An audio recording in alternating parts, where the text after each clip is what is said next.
Badass, mungkin itu kata yang tepat untuk memulai pembahasan manga One Piece chapter terbaru kali ini. Karena chapter kali ini begitu singkat, begitu padat, dan penuh dengan pertarungan. Kali ini, Oda memberi judul manga One Piece chapter 992 dengan sebuah kata, sisa. Sebelum memulai dongeng, kembali sebuah puisi untuk kalian semua. Cerita kembali pada para abdi yang setia di atas atap pulau Onigashima, mengamuk dan menggila. Dengan serangan yang berbeda-beda, sang makhluk terkuat di dunia dipojokkan dan terluka. Dan di akhir cerita, 4 abdi memasang kuda-kuda, menyerang dengan gaya yang sama dan juga di tempat yang sama dengan yang pernah dilakukan tuannya, Oden Nitoryu Tougen Totsuka. Chapter kali ini dimulai dengan cover atau sampul dari Weekly Shonen Jump atau WSJ. Dan bintang dalam cover WSJ tersebut, selain tentu saja sang kapten tercinta kita, Baka Sencho Monkey D. Luffy, ada satu orang lagi, yaitu Yamato, yang merupakan anak dari Kaido. Di sini diungkap akhirnya warna rambut dari wanita cantik bertanduk yang mengaku dirinya adalah Kozuki Oden. Ya, rambutnya berwarna putih dengan sedikit warna hijau pada ujung-ujungnya. Gaya dan warna rambut Yamato begitu kekinian banget menurutku. Selain itu, ada hal lain yang menarik. Ini diungkapkan sahabatku. Ini orangnya. Dia berkata jika warna rambut Yamato juga mirip dengan warna rambut karakter utama dalam manga Dr. Stone, yaitu Senku. Dan apakah ini bentuk penghargaan dari Oda Sensei karena Boichi sudah membuatkan novel S? Menarik. Berlanjut, sebelum masuk dalam cerita utama, sebuah color split spesial sudah Oda buatkan. Bajak laut topi jerami sedang makan di kereta api laut dengan Kumamon atau maskot dari prefektur Kumamoto yang duduk di atas gerbong kereta api laut bersama bos Jinbe sambil mengangkat gelas masing-masing. Sementara itu, kru kelompok bajak laut topi jerami termasuk juga Luffy berada di gerbong bagian belakang. Sebelum lanjut, ada hal yang menarik. Coba kalian perhatikan dengan seksama, baju atau pakaian yang digunakan seluruh anggota kelompok bajak laut topi jerami merupakan baju atau pakaian yang sama yang mereka gunakan saat Arch Fishman Island. Iya kan? Apa sebenarnya maksud dari color split ini? Coba tulis pendapat kalian di kolom komentar. Kemudian ada hal lain yang menarik yang tentunya akan membuat para fans kru pertama Luffy tersenyum bahagia.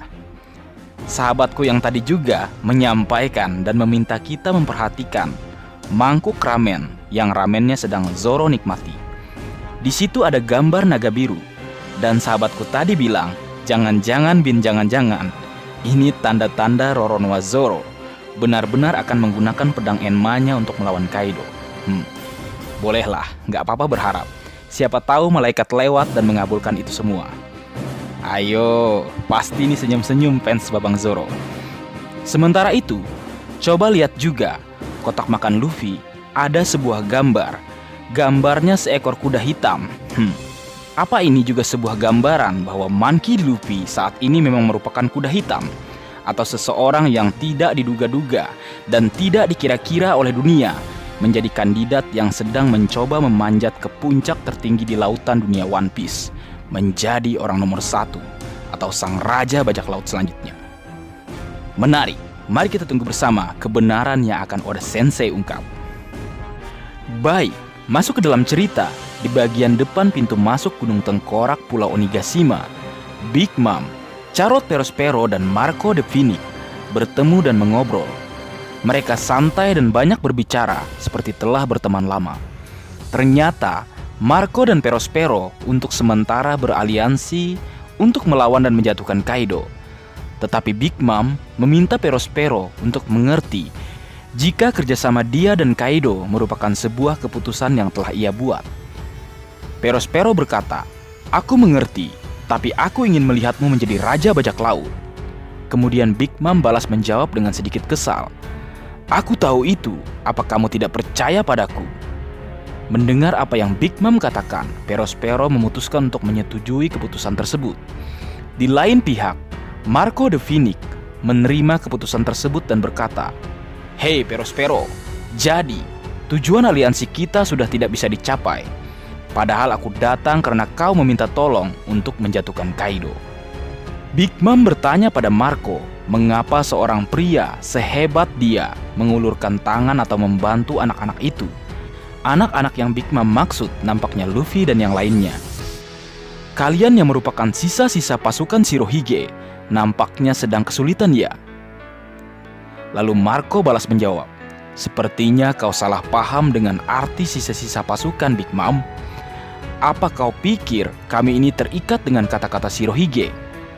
Kami yang ditinggalkannya ini sudah jadi bebas untuk bertindak sesuka kami." Benar, dia sudah mati. Lakukan saja sesukamu," ujar Big Mom balas menjawab. Sebelum berlanjut sedikit membahas, ternyata memang benar apa yang diperkirakan sahabatku yang tadi lagi. Dia menyampaikan hal ini pada tanggal 5 September 2020 di sebuah grup Telegram One Piece. Kalau Big Mom di bowling keluar, maksudnya digelindingkan ke arah luar, yang mungkin pintu masuk, berarti Big Mom nanti akan bertemu dengan Perospero dan Marco. Dan ternyata nampaknya memang benar, Big Mom terguling sampai ke tempat Marco dan Perospero berada, seperti yang saat ini kita saksikan. Pertanyaan selanjutnya, setelah aliansi Marco dan Perospero berakhir di tempat tersebut, apa yang akan terjadi? Mengingat saat ini mereka sudah berada di pihak yang berbeda.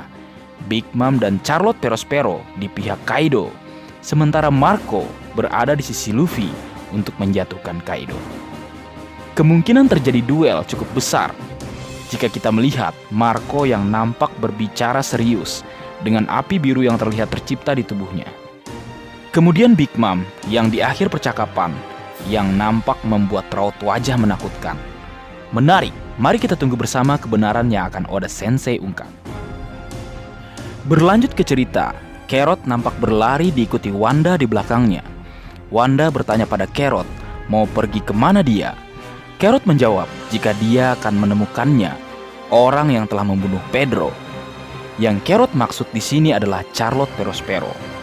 Nampaknya ini adalah dendam lama yang bersemi kembali di Pulau Onigashima. Karena kita tahu, orang yang sangat dekat dengan Carrot, bahkan jika boleh kusebut orang yang sangat ia hormati, telah tiada setelah meledakkan dirinya saat mencoba menyelamatkan Tausan Sunny dan orang-orang yang ada di dalamnya, termasuk juga Carrot, dari kejaran Big Mom dan armada pasukannya. Di sini juga kita melihat jika Carrot dan Wanda masih dalam wujud Ming seperti biasanya. Ini disebabkan karena saat ini mereka berdua berada di dalam Gunung Tengkorak.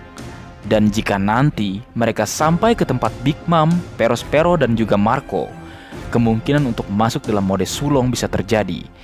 Mengingat Carrot yang pernah dan bisa melakukannya sebelumnya di Archfishman Island. Dan Wanda juga kemungkinan bisa melakukannya karena dia juga bagian dari Masketir Inuarashi. Berpindah ke tempat lain, kapten tercinta kita, bekas Sencho Monkey D. Luffy, masih berlari menuju kastil untuk selanjutnya ke tempat Kaido berada, seperti yang sudah ia katakan sebelumnya. Para samurai meminta Luffy untuk terus maju sambil menahan pihak lawan yang mencoba menghentikannya.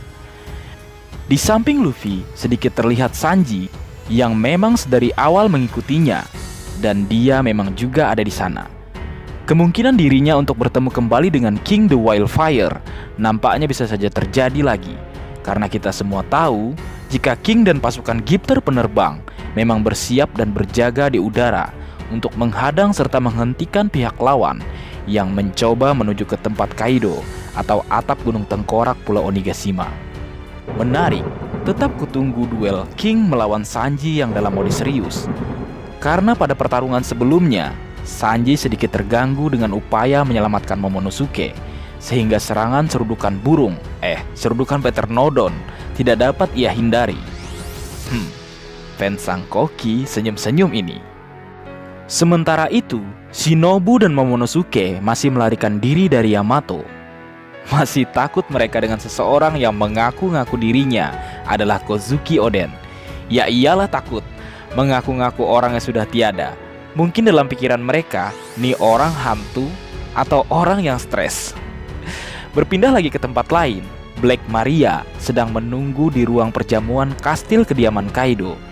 Dia memainkan lagu untuk bawahannya atau mungkin para kupu-kupu malam. Lagu ini bercerita tentang dua orang yang sangat ingin bertemu dan akhirnya bertemu di bawah sinar bulan di malam bersalju.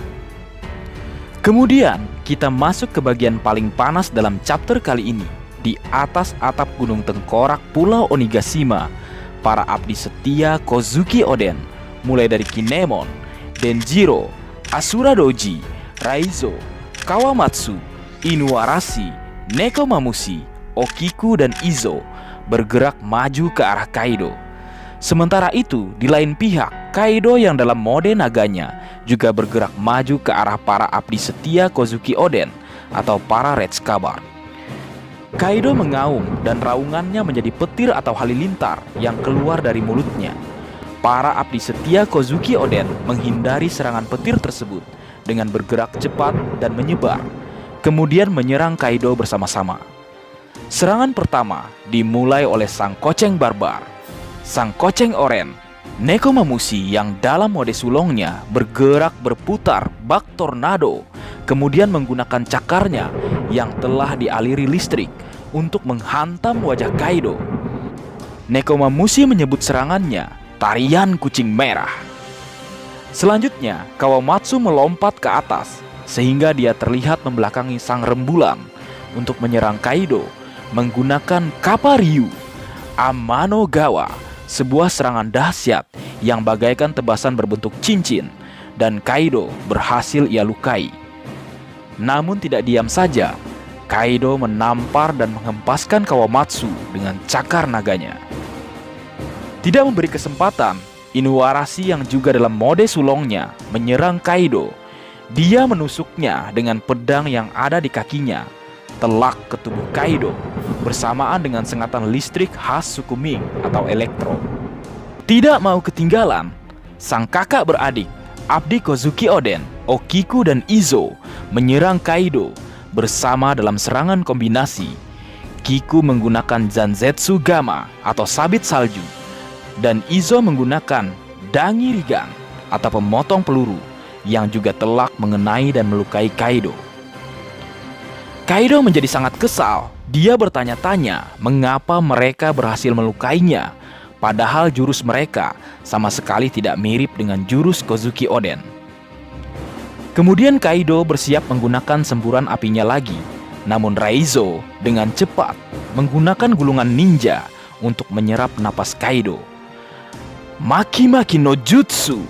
Kaido kaget melihat itu, dan Raizo berkata jika Makimono atau gulungan ninja miliknya bisa menyerap segala hal. Selanjutnya, Raizo bergerak cepat melilit Kaido dengan gulungan ninjanya dan mengembalikan semburan api Kaido kepada pemiliknya. Jika boleh kusebut, senjata makan tuan. Waduh, memang bukan ninja biasa. Raizo ini bukan ninja sembarang ninja. Nin nin nin nin. Leo, apa yang Raizo lakukan entah mengapa mungkin mengingatkanku atau kalian dengan manga tetangga yang juga bisa menyimpan senjata, bahkan jutsu atau jurus ke dalam gulungan ninja. Menarik. Berlanjut ke cerita, terlihat Kinemon menatap tajam, dan di panel berikutnya ada sebuah pedang yang menghitam. Lalu cerita masuk ke kilas balik masa lalu para abdi Kozuki Oden. Kita melihat pelatihan mereka selama waktu setelah Oden kembali dari petualangannya atau usai sampai di Laugtel bersama dengan Goldie Roger. Oden ingin mengajari para abdinya gaya dua pedangnya, tapi tidak satupun dari mereka menerimanya. Mereka mengatakan bahwa mereka sudah memiliki gaya bertarungnya masing-masing. Di kilas balik, Oden berbicara dengan Toki atau istrinya. Oden nampak heran. Oden Nitoryu adalah jurus terkuatnya. Tapi kenapa tidak ada yang mau kuajari, ucap Oden. Mendengar itu, Toki tertawa dan berkata kepada Oden, mereka bertengkar serius karena itu, maksudnya jurus Oden atau Oden Nitoryu. Mereka sangat menyukai dan menghormatimu. Untuk hal itu, hampir ada yang mati atau kehilangan nyawanya. Tahukah kamu, mereka bertarung dan berjuang di belakang punggungmu untuk gelar murid nomor 1 Kozuki Oden. Kemudian cerita kembali ke masa sekarang.